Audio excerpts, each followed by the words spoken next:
சாமுவேலின் முதலாம் புஸ்தகம் அதிகாரம் 3.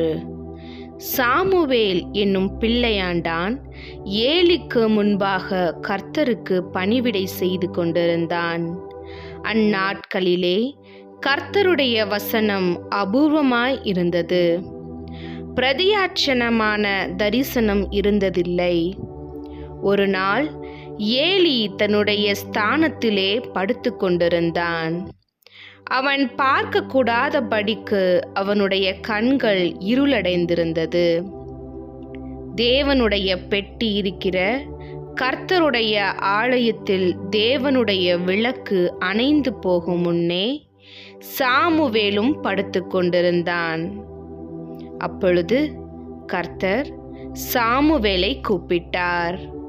அதற்கு அவன், இதோ இருக்கிறேன் என்று சொல்லி ஏலியினிடத்தில் ஓடி, இதோ இருக்கிறேன், என்னை கூப்பிட்டீரே என்றான். அதற்கு அவன், நான் கூப்பிடவில்லை, திரும்பி போய் படுத்துக்கொள் என்றான். அவன் போய் படுத்துக்கொண்டான். மறுபடியும் கர்த்தர் சாமுவேலே என்று கூப்பிட்டார். அப்பொழுது சாமுவேல் எழுந்திருந்து ஏலியினிடத்தில் போய், இதோ இருக்கிறேன், என்னை கூப்பிட்டீரே என்றான். அதற்கு அவன், என் மகனே, நான் உன்னை கூப்பிடவில்லை, திரும்பி போய் படுத்துக்கொள் என்றான். சாமுவேல் கர்த்தரை இன்னும் அறியாதிருந்தான். கர்த்தருடைய வார்த்தை அவனுக்கு இன்னும் வெளிப்படவில்லை. கர்த்தர் மறுபடியும் 3ஆம் விசை சாமுவேலே என்று கூப்பிட்டார். அவன் எழுந்திருந்து ஏலியினிடத்தில் போய், இதோ இருக்கிறேன், என்னை கூப்பிட்டீரே என்றான். அப்பொழுது கர்த்தர் பிள்ளையாண்டானை கூப்பிடுகிறார் என்று ஏலி அறிந்து சாமுவேலை நோக்கி, நீ போய் படுத்துக்கொள், உன்னை கூப்பிட்டால் அப்பொழுது நீ, கர்த்தாவே சொல்லும், அடியேன் கேட்கிறேன் என்று சொல் என்றான். சாமுவேல் போய் தன்னுடைய ஸ்தானத்திலே படுத்துக்கொண்டான். அப்பொழுது கர்த்தர் வந்து நின்று முன்போல, சாமுவேலே, சாமுவேலே என்று கூப்பிட்டார்.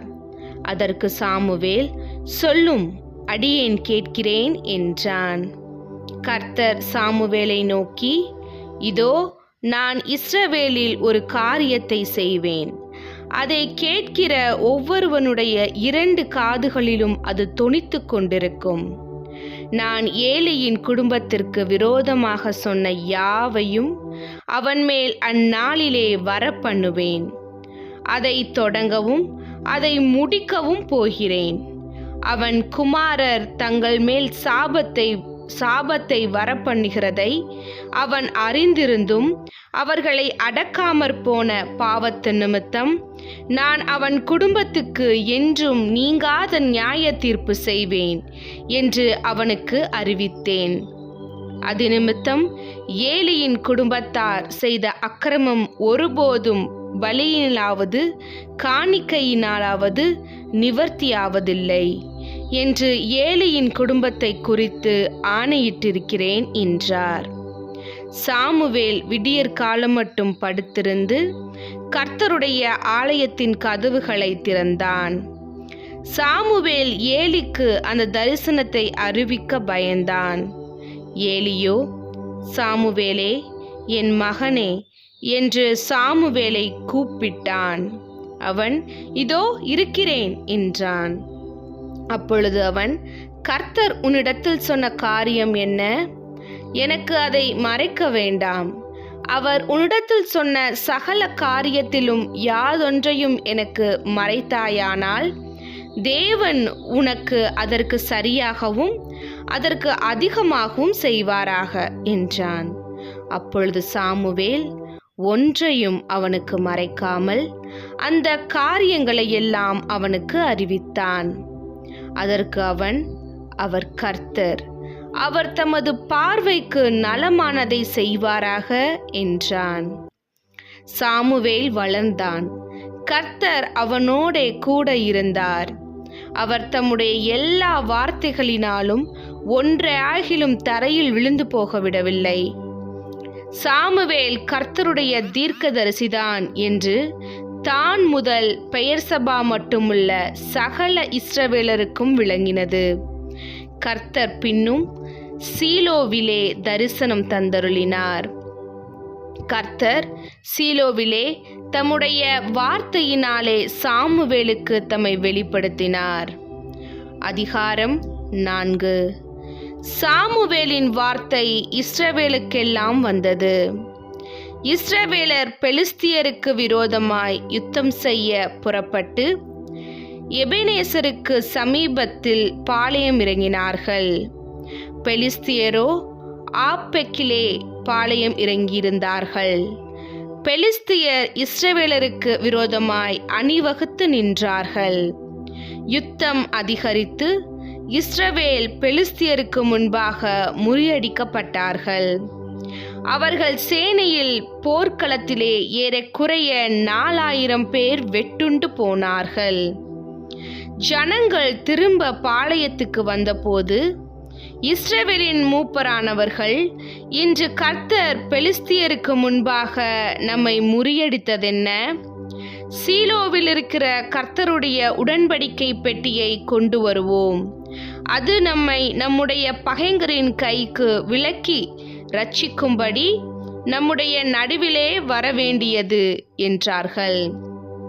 அப்படியே கேருபீன்களின் மத்தியிலே வாசமாயிருக்கிற சேனைகளின் கர்த்தருடைய உடன்படிக்கை பெட்டியை எடுத்து வர ஜனங்கள் சீலோவுக்கு சொல்லி அனுப்பினார்கள்.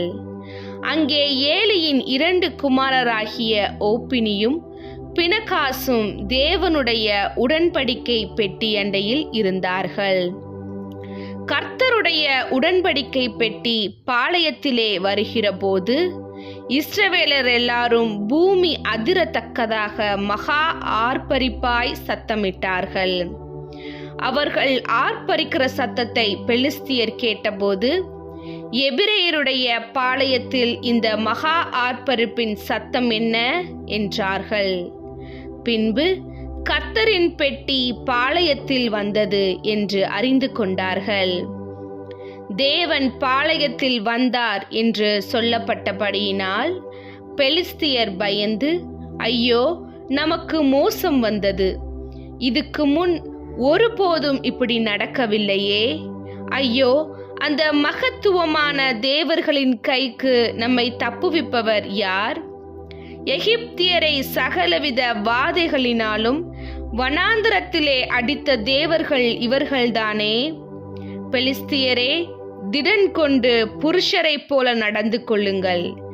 எபிரேயர் உங்களுக்கு அடிமைகளாய் இருந்தது போல நீங்களும் அவர்களுக்கு அடிமைகளாக ஆகாதபடிக்கு புருஷராயிருந்து யுத்தம் பண்ணுங்கள் என்று சொல்லிக் கொண்டார்கள்.